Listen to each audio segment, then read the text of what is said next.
William is the creator of Blissful Zen ASMR, a channel that is truly unique in the ASMR genre. ASMR stands for Autonomous Sensory Meridian Response. It's that feeling you get when you feel tingles in your head because something relaxing is happening. William Rodriguez has built Blissful Zen ASMR to almost 190,000 subscribers and over 34 million total channel views. Today, we're going to find out how, because this is the Video Creator Podcast, where we discuss how to turn your YouTube dreams into a lucrative reality.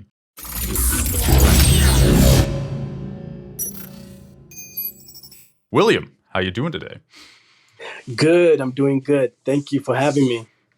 Right on. So for those unfamiliar with your channel, you have really fascinating kinds of ASMR videos that kind of induce relaxation in people. There's a lot of like boxing ones. It's you're kind of like jumping around. You got gloves. The gloves are rubbing together. You're kind of punching things. And it's like weirdly relaxing. Now, I wouldn't think that watching somebody kind of box would soothe me, but it does. So I guess I'm just curious, like, why did you make this channel? Do you watch ASMR and did you want to innovate in this genre? Like, why did you get into this in the first place?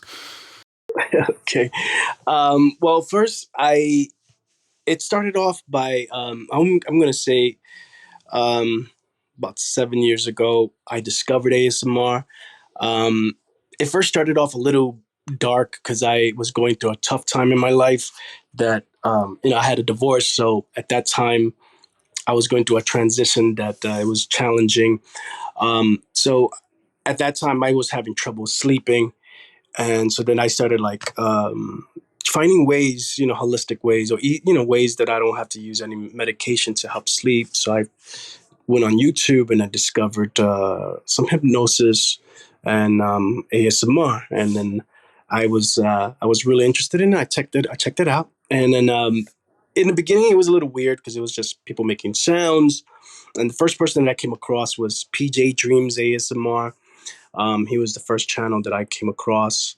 And then I started just watching him a lot. And then he was helping me sleep. And then from there, I started doing this every night. And it was helping me a lot. And then I decided, I said, you know what? Wait, before I go forward. I noticed I started like tapping on things at home and at the supermarket. And so I was looking for sounds. So subconsciously, I didn't notice that I was doing this because of me listening to ASMR. So now I'm like, it was in me. I'm like just trying to discover sounds. And then I said, one day, let me just give it a try. So I recorded a video. And it first started off with just slow ASMR, nothing crazy. I was very nervous. I wasn't myself. I was just very simple, nothing crazy. And I did that for a while, but I noticed my channel wasn't doing anything. It wasn't growing. And then I got recognition from a person that has a big channel. Her name is Anura's ASMR. So Anura's ASMR, she recognized my channel and she gave me a shout out. And then from there, I saw like a spike in subscribers. And I was really excited. That's when I hit my 500 mark. And then it started happening slowly. Like every week I was getting like 500 subscribers and then slowly started growing to 1,000 a week. And she pointed out a video that I did. It was fast ASMR. Now, I was totally focusing on slow ASMR. And then when she pointed it out, I was like, wait a minute, maybe this is where I need to go. So I started making more fast ASMR videos. And then I said, you know what? I need to step it up a notch. So I had to go a little crazy. I had to just do things that just shock you, make you say what the heck is what's happening here, but all in combined with ASMR. So I slowly started injecting entertainment into my videos to make people laugh. Because one thing about me, I don't like to be too serious. I like to laugh. I like to have a good time. And I have 2 kids, so I'm always joking around and trying to make them laugh. I'm that type of guy. If I see you down, I always try to cheer you up. And because, life is not easy. So, that's one thing I always try to do, not only for myself, but for everyone around me. So it came out to be perfectly made, these videos, because it was just something that I was, I guess, innate. It was in me already. I started making these sounds and people started liking them. And then um, there was one video. I just I decided to speed it up. I sped up the video to make it faster and to see if people wanted more faster ASMR. And and that's the truth. Everybody wanted more faster ASMR. People like they wanted 2 speed. They want to make it quicker, faster. So then I made that 2 speed video, the what's it, the world record video, and it was just, it's not a world record, Guinness Book World Record. It's not. I just did it. I saw people doing it, so I posted that seal, and that video went viral. That went super viral. It's at 6 million views. That video, I rake in just that one video alone like $1,300 a month. Wow. Just that one. I mean, I have friends that are, their videos are like 10 million a view, 10 million each video. So you can imagine how much they're making per video. But it's not an easy thing to do. That one, I kind of stepped on it. I stepped on luck. But one thing I've learned is that I always had to be more, I had to innovate, come up with new ideas. It gets stagnant quick. People get bored. What I've learned is to be myself, in the beginning, I wasn't myself, so I wasn't attracting the viewers. Once I started just being myself and I didn't care who the hell, what people are going to say about me, once I let that go, then I noticed my channel started growing. Whether I sound corny or cheesy, I don't know. I don't care. I just started doing it, not caring what people say. And then that's when I noticed the subscriber rate just grew more and more. But yeah, it's always trying to come up with new ideas, being creative, and working hard. Um, Lately, I haven't been posting as much videos. It's kind of on it's on an autopilot right now. It's strange because I kind of stopped because I'm working right now. I'm doing other things, but I noticed the channel's still growing, and it's recently due to some TikTok videos that are going viral. And I noticed a lot of people are posting memes from my channel, and it doesn't bother me. I like it. I like that it's memes that are making it's funny memes, but they're going viral, and that's actually helping my channel. So there's a little TikTok phenomenon going on right now. Are these people reposting your videos, or are you posting them to TikTok? No, they I posted on my channel on TikTok, but it was not as much. So they're going to my YouTube channel and taking some clips, and then they started just adding some little paragraphs on it, and then they're posting on their channel. In the beginning, they people weren't giving me credit, but now I mentioned it on my channel, and so what I decided was I don't want to chastise them because that's actually good. They're taking my clips and they're posting it out there. It's actually bringing people to my channel. So what I did was I reached out to all these people and I said, you can use any clip from my videos. Just give me credit. So because it becomes a win-win. And not lying, their videos that they're posting, those clips of mine, all of them are going viral. Um, so far I've seen like some kid that posted a video and he got 70,000 views just in a week. Wow. So Oh yeah, my God. I started telling everyone, if you want to make money on TikTok, take my clips, just give me credit, and it's a win-win. Mm-hmm. Yeah. You said your channel started taking off when you started being more yourself. Can you talk a bit about that transition? Like, did something just shift inside of you? Like, why do you think you had that shift in yourself? Um, well, I'm normally a hyper person. I have so much energy. I cannot stay still. I have never been diagnosed with ADHD. I probably have it. My mom never checked me out. So I'm just not even medicated. I'm just going along with life.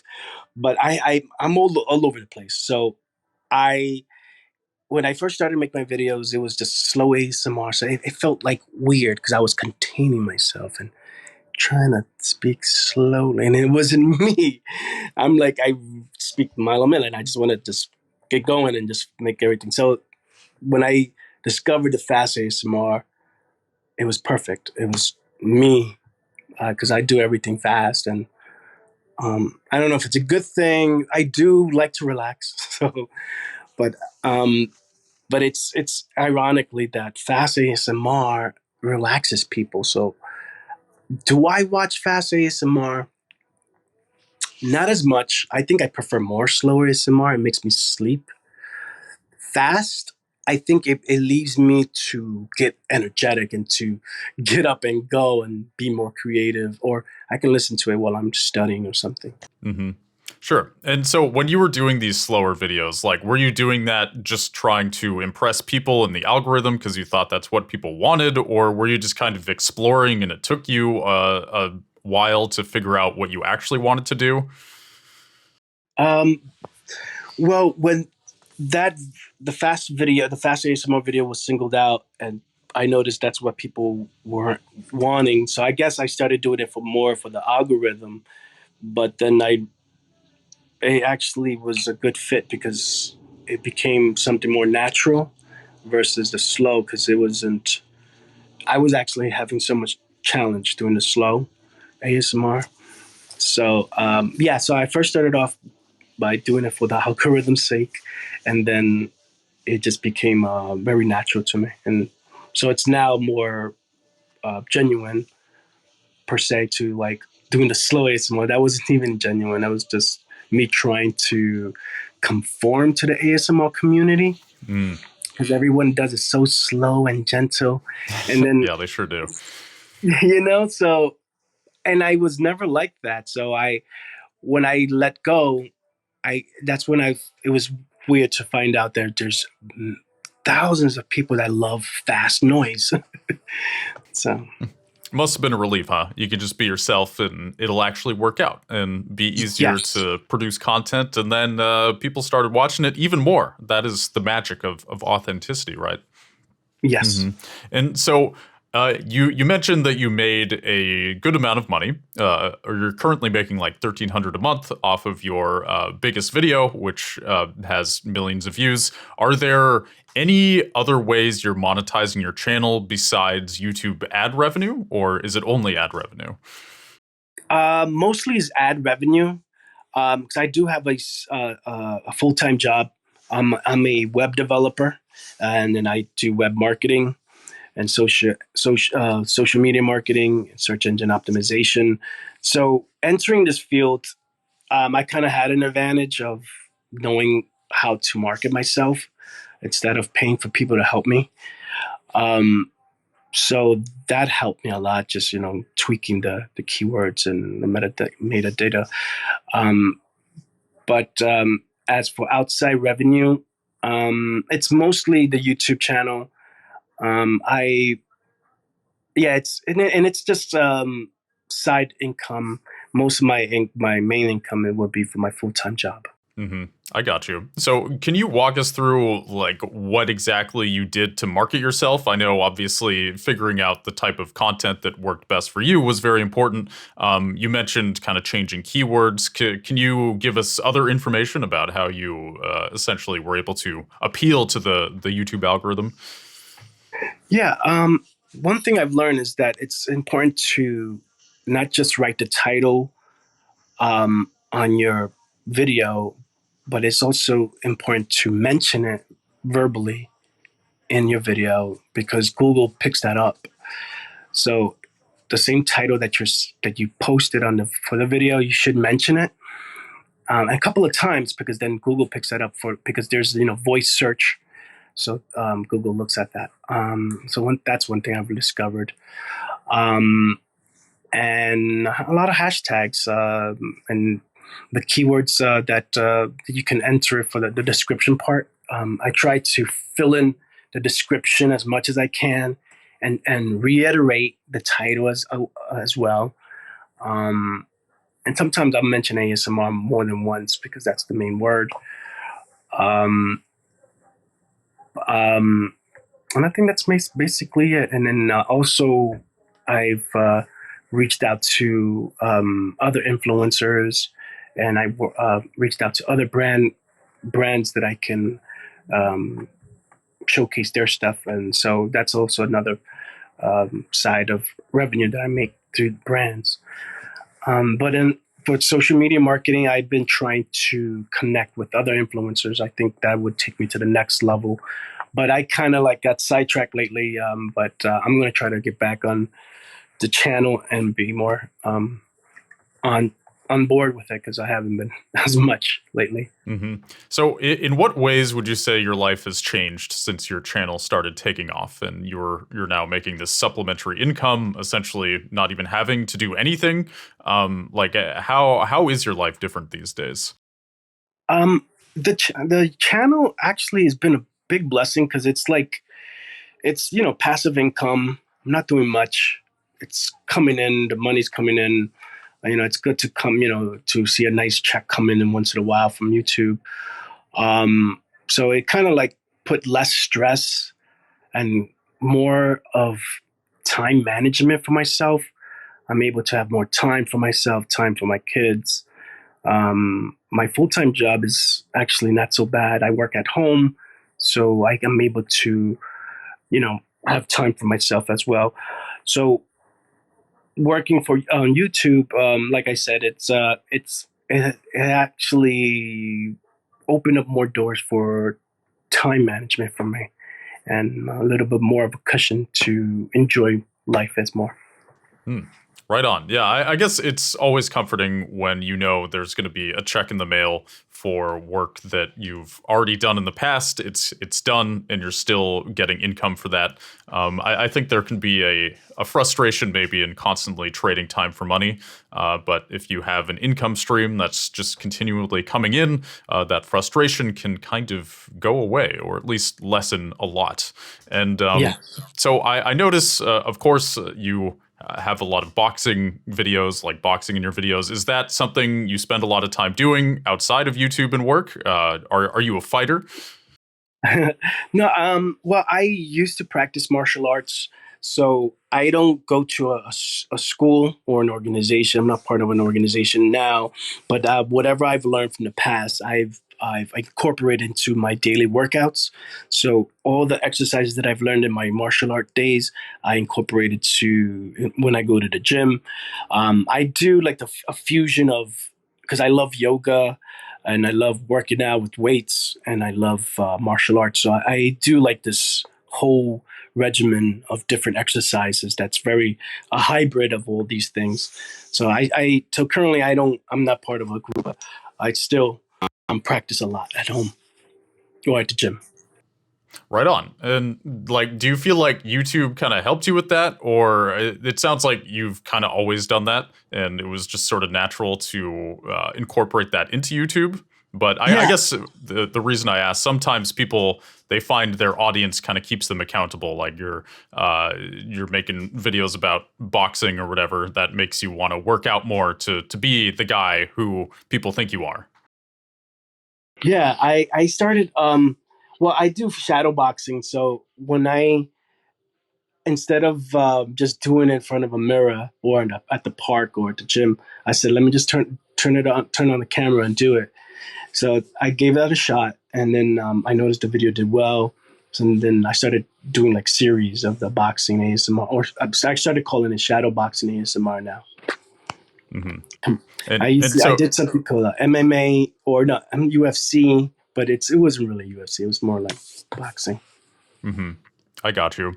And have you noticed if there's a pattern with which videos tend to take off and which ones don't? Of course, the faster paced ASMR videos are what work well for you, but is there anything you've noticed where, like, oh, if I do this, this seems to be really important to a video success?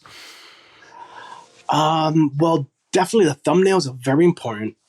Um, I noticed that when I first uploaded a thumbnail with my hands moving fast, so it's like in a blur. when I uploaded that for the first time, I never did had that some, and then when I did that for the first time, I noticed that video went viral.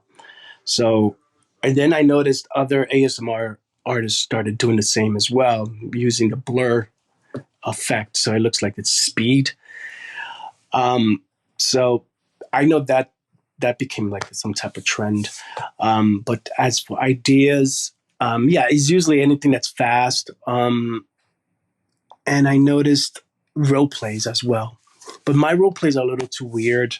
It's not so relaxing. It's Why do you say that?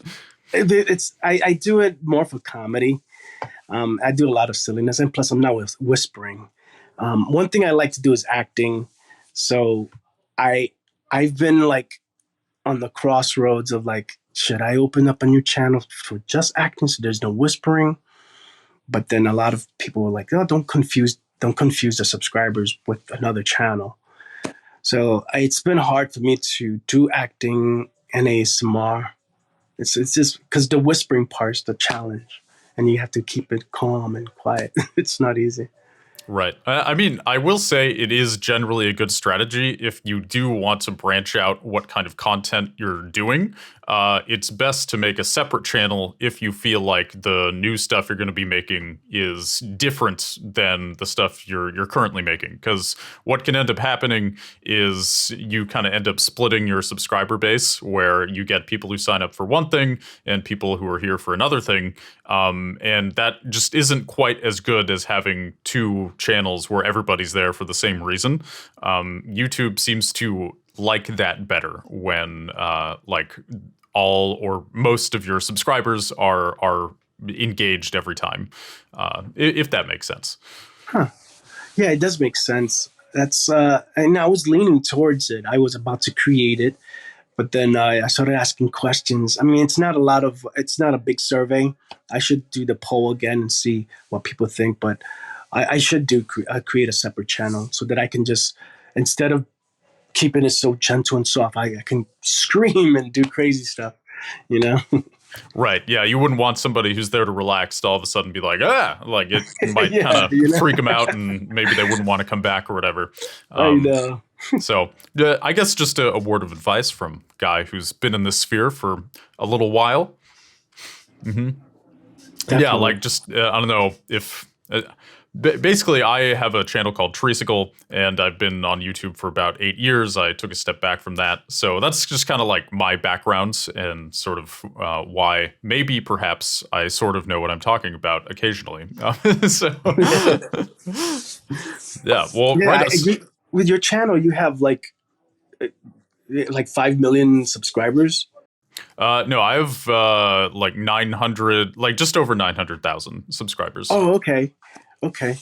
I thought, wait, there was I did speak to someone else on that email. I forgot his name. And I thought it was two different people. But Uh, it's I'm not sure who maybe you were talking to Clint, our booker, or maybe you were talking to Augie, probably or maybe it was just a totally different podcast. I don't Augie. know. Yeah. Yeah. Okay.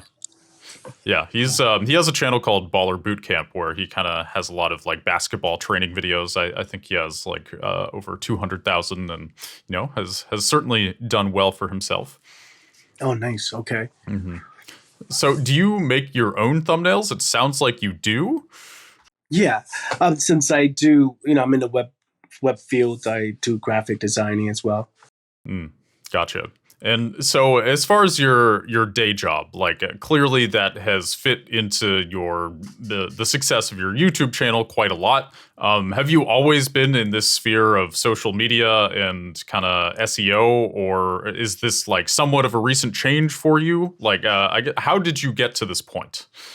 I've been in the field since 1999. I've been doing web design, web development. So it's more than 30 years. So yeah, that alone has helped me start the channel and know what I'm doing and to move in a quicker pace. And I'm really fortunate about that, to know that I was able to, because in the beginning I was thinking, oh, I should hire a designer to do this and that. And I said, no, I mean, I'm just going to save money and do it myself. And then I realized this is the way to go. But I did realize, like towards the ending, when my channel was doing really well, what I should have done, it should have, would have, could have, but didn't. I should have hired a designer or editor because I would be able to do many other things. But I'm really stubborn, and I'm like, I don't like to share my craft or have anyone work on my craft. But that's something I have to work on and learn how to trust and build a little team. But that's something that I'm looking into right now. For sure, and that's smart. Especially you said you're going to be posting more to your channel soon. I think hiring a team or at least one other person to help you is, especially when you can afford it, is definitely the move because you're able to scale up, make more content, and probably most importantly, you're able to just show up and do the things you really want to do. I totally understand working with an editor can be kind of scary, or you aren't sure what they're going to do with the footage you give them, but it just takes time to kind of get acquainted with somebody, and you give them some notes on how to fix things, and then they fix them, and then at some point they kind of figure out how to edit for you, and it ends up saving you a bunch of time, and it, I think, will make you a lot happier. Definitely. In my opinion.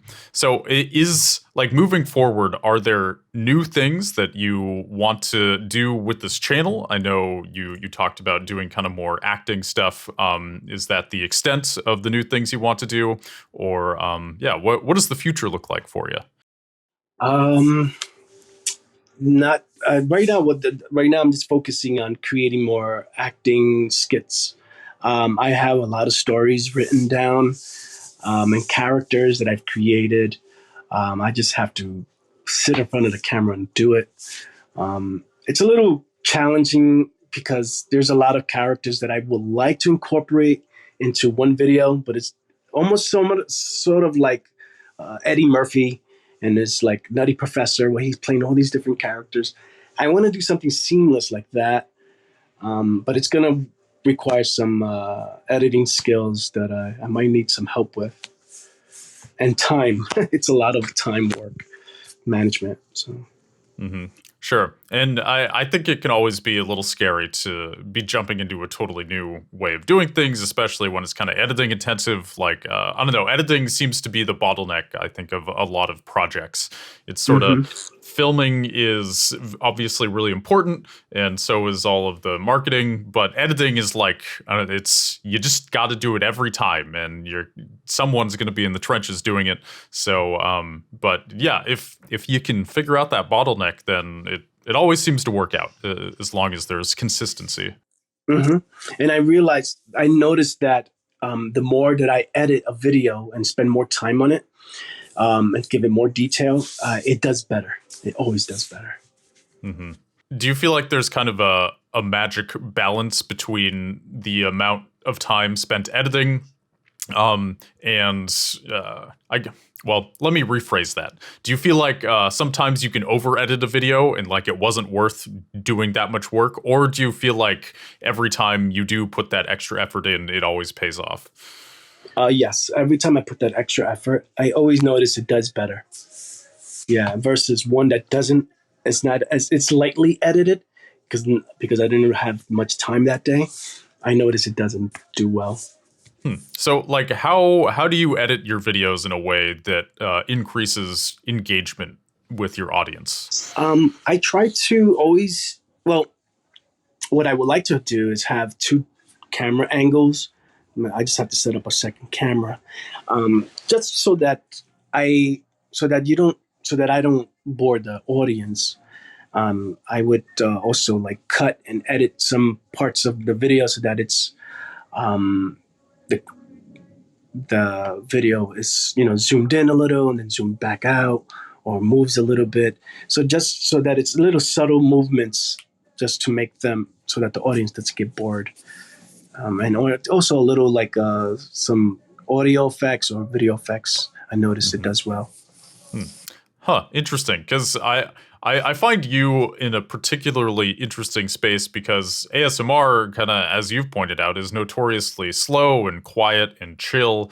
But then you say that this kind of fast-paced thing is working for you, and then the editing kind of ties into that and can add more pace to it. I guess the more times you cut, the faster pace the video is. That's kind of a tried and true editing style to increase engagement. But you would think like if you over edited a video, it may not work with the genre, but clearly it works for you. Like how I guess how do you walk that line with editing where you're not like overstimulating the viewer? I try to follow a rhythm according to the video. So most of my audience, I'm going to say, might have ADHD. So that they, you know, those fast movements, they really love. There was one video that I did, it was just overly edited. And I knew it was just bad. And I put it bombed. It bombed. I felt, and I had to delete it. It was just over stimuli so much. I put like layers of videos and just so many different sounds, and it actually made me confused. So I was like, I had to take it down. I was like, it's too much. Well, it was worth a try. It sounds like. I think it's good to push your limits and see like what is the upper echelon of how much I can over edit, and then sometimes you hit that and you realize I'm never going back there again. But it's useful to know that. Mhm. Definitely. Yeah.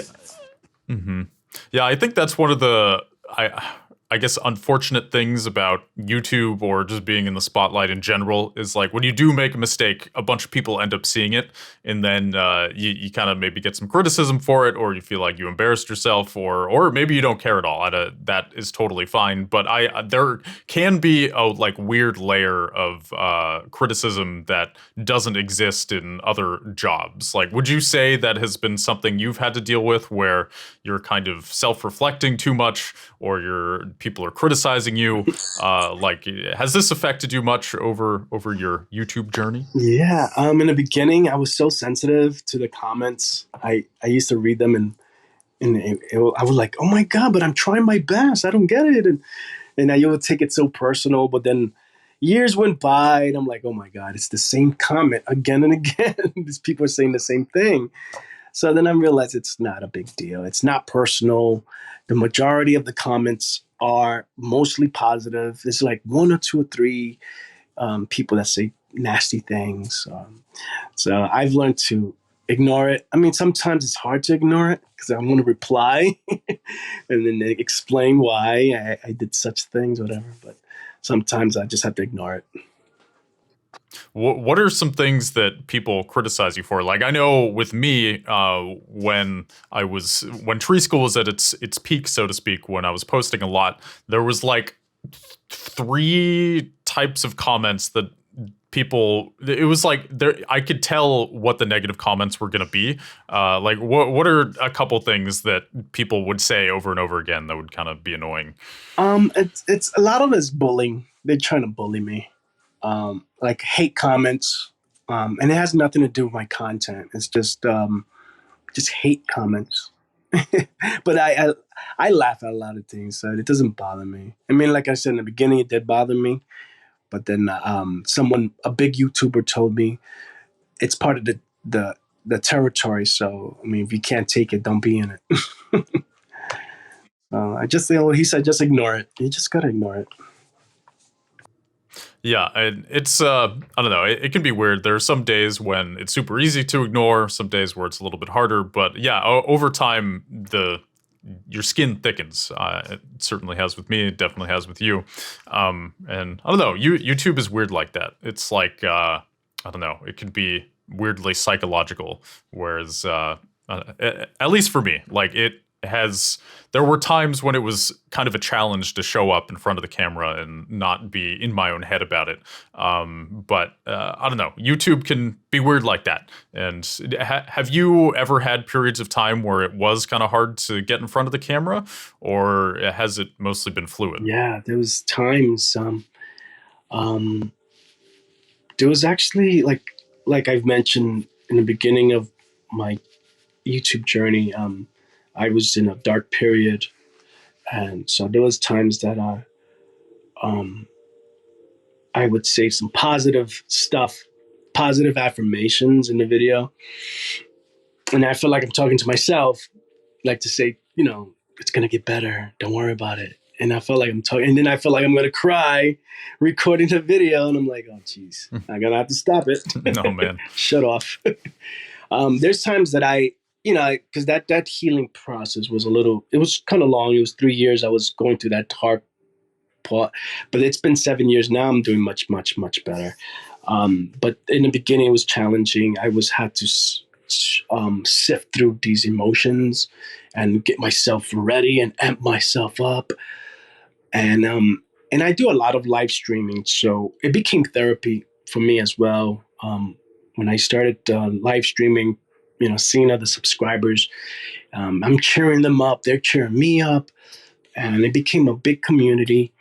Um, but there's times that I did break down in tears in my live stream. I think twice in the beginning of my years of recording, and I kick myself for it because I don't like to show that I'm this sensitive guy, but actually it was well received by the subscribers, and they were like, wow, this guy's opening himself up in front of the camera, and it worked out. People were like, I feel your pain. There's some people that they went through divorces, and they were like, I understand what you're going through, and it was interesting. So I tapped into like helping single dads out there. Just in case you don't know, I'm 46. I'm not a young guy, so I'm able. I was able to talk to a lot of young dads out there. So it's but yes, there's many times it's a challenge just to record, because you got to get that mindset ready. Yeah, it's funny. Like sometimes when you turn on the camera, you can kind of just fall into it, and other times it's a little less effortless. So, you say that you've helped single dads through tough times of their own. Like, is that mostly on the live streams, or do you feel like it's the video content that you also do that with? Yeah, like I guess the reason I ask, live streams seem to be like the best way to directly engage with your audience. So do people like ask you questions and tell you their story and then you kind of respond? Like, what does that look like? I would say majority of the viewers on my live stream are mostly younger audience. It would be like 12 all the way to 30. But there's a lot of 13-year-olds, 14-year-olds, and 18-year-olds. So there's like once in a while I get a single dad that I get to talk to. But I would say majority of the time I notice what I've been helping is a lot of younger people that have been suffering through anxiety, depression, suicidal thoughts. And there's times where in the live stream, I always at the end of the live stream, I always do the word of the night. And the word of the night is something spontaneous. I don't have this planned. I try to free flow it, get inspired, and whatever comes to my mind, I would say it. And then usually what I like to do is the message is always to encourage them to know themselves, to love themselves, to cherish themselves, to know their skills and talents, because in this world, there's not a lot of role models. You watch TV and it seems like we're bombarded with so much imagery of dark stuff, negative stuff, and it's such a norm that there's not a lot of people saying positive things to the youth. So I'm fortunate to have this platform, and when I have this platform, once I see there's like at least 200 people watching, I always try to take advantage of that and say something positive, because maybe someone out of that 200 people in there, maybe there's one or two people that needed some word of encouragement. So yeah, that I definitely see my platform has become a place where I can encourage a lot of younger kids and also single dads. And I don't really get a lot of females on my channel, not so much as a lot of males. So I always try to talk to them. I always talk to them like I talk to my son, and encourage these young kids. Mm-hmm. I like that you've embraced the wholesome side of things. I think a lot of people, when they start getting traction on YouTube, they tend to chase the more shallow side of things. Maybe they sort of try to be positive, but it's sort of a thin veneer. They're mostly just trying to get clout, and they think positivity sells. But it seems like you're really trying to help people out in your live stream, and that is super important to you. And I guess, being a dad and as somebody who has been through really dark times, you probably know exactly what it feels like to be there. And you are just trying to spread that message. And I think that's a really beautiful thing. I commend you. Mm-hmm. Thank you. Appreciate that. And so do you still live stream regularly? I guess I was looking at your videos in a weird order. So is this something that you still do a lot, or? It's been seldom now. Now it's probably like once a week, or there's weeks that I haven't done any live stream. But I used to go live streaming almost every day, especially during the pandemic. When that pandemic happened, I was live streaming every day. It was like a marathon. And that's another secret. I've noticed that when I went live streaming every day, I was racking like 1,000 subscribers a day. Oh, a week. Sorry, a week. At least 1,000. And I know because every time you go live stream, I guess YouTube likes that, and then it starts to promote you a little bit more. So, but yeah, I haven't been going as live as much lately. Mm-hmm. But I guess there's ebbs and flows to all this stuff, huh? It's like some days you're like, live streaming sounds great. I'll do it every single day and it'll be awesome. And then other times it's maybe not as appealing. I've definitely been there. Totally get it. I live streamed for like 5 days a week for about 2 years, and it was 2 hours at a time. And it could be super fun, but also kind of draining as well, because, you have a camera pointed at you the whole time and you're on. And again, that can be fun, that can be draining. It kind of just depends on what period of your life you're in. I have a lot of respect for streamers who do that like 40 hours a week. Oh my God, it's just seems impossible, but people do it. Yeah, there's a YouTuber named Speed. He live streams every day. He's on every day. I commend him. Wow, I wish I can do that. Speed? Yeah, Speed. He's hilarious. Oh wow, he's a big dude. Yeah, he's big. His channel is. I hope he hears me. I'll give him a shout out. Speed, yo, if you hear me, man, what's up? Let's do collaboration. Let me know. Right on. Getting that networking in. I dig it. Yeah, definitely. Well, yeah, why don't you tell people where they can find you, kind of be shameless, promote whatever it is that you want to promote. Sure. Well, I'm Blissful Zen. My channel is Blissful Zen ASMR. That's on YouTube, and it's also on Instagram, Blissful Zen ASMR. YouTube is more ASMR, and then Instagram, it's more of an inspirational daily dose of messages that I like to record, and sometimes some silly stuff. And also I am on TikTok, and that's at Blissful Zen ASMR. Also, I think those are the main channels that I've been using. I have Twitter, but it's something I haven't been on as much. But I should get on it because Elon Musk just purchased it. So right, believe me, I get not wanting to be on Twitter. It's probably my least favorite social media platform. There's too. Something about it that annoys me, and it's just full of negativity. And I don't know. At least Instagram is like positive, even if it's like fake positivity. Instagram is like it's so positive that it makes me feel bad about myself, whereas Twitter is just so negative that it's like, oh my God, the world is on fire, and I don't want to look at this. That's the reason why I haven't been on it. So annoying. For real. Oh my God. Hopefully now this free speech. Well, free speech is going to get worse now. Probably. Yeah, we'll see what Elon does. Maybe it'll get better. Maybe it'll get worse. I don't know. We're Yeah, rolling the dice here. yeah. Let's hope. Hmm. Well, hitting that wholesome thread, if you could give a young man out there your most important piece of advice, what would it be? Um, have self confidence. Self confidence is where it's going to take you far. It's going to take you far. Without self confidence, you cannot really achieve much. It's you're going to be stagnant. You're not going to be able to unravel your true self. So having self confidence, spending some time alone is okay. It's not loneliness. It's solitude.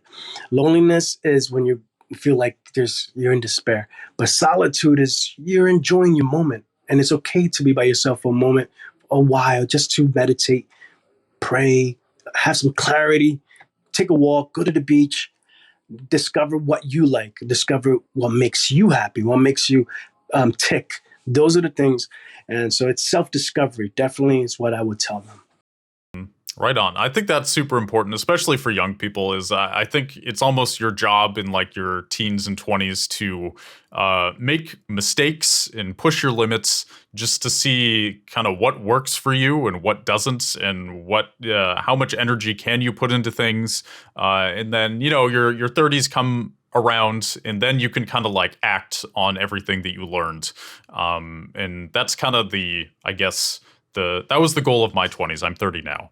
I was just Oh, kind of nice. trying to push my limits and do as much as possible, and I feel like I succeeded at that. So Yeah. I agree with your advice. Like, self-confidence is important, but I guess for someone out there who they just don't feel confident, and maybe they feel like they've tried some things and it's not working. Like, what would you tell for somebody who is really struggling to get out of bed in the morning or feel comfortable in their own skin? I would say that, life is like a book. Your life is like a book. You have to say to yourself, what story am I going to write today? Is it going to be a sad story, an exciting story, an adventurous story? You have the power to create anything. You are the author of your life. So you have the power to change your thought, change your life, and it first starts with your mind.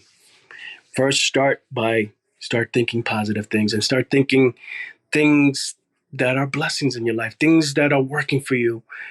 Think about three positive things that are happening in your life and focus on those things, and then use that energy, to propel yourself to move.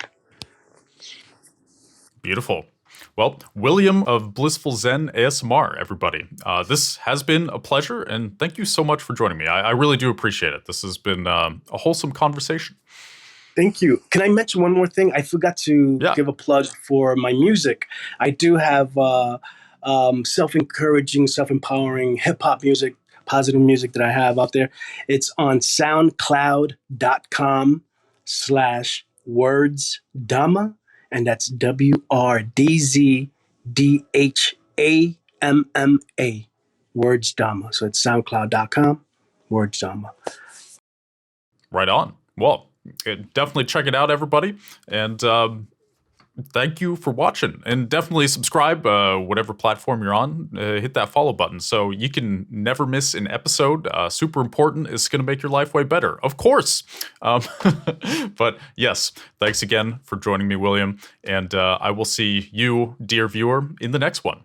Bye, everybody. I truly appreciate it. Thank you so much. Take care. Likewise.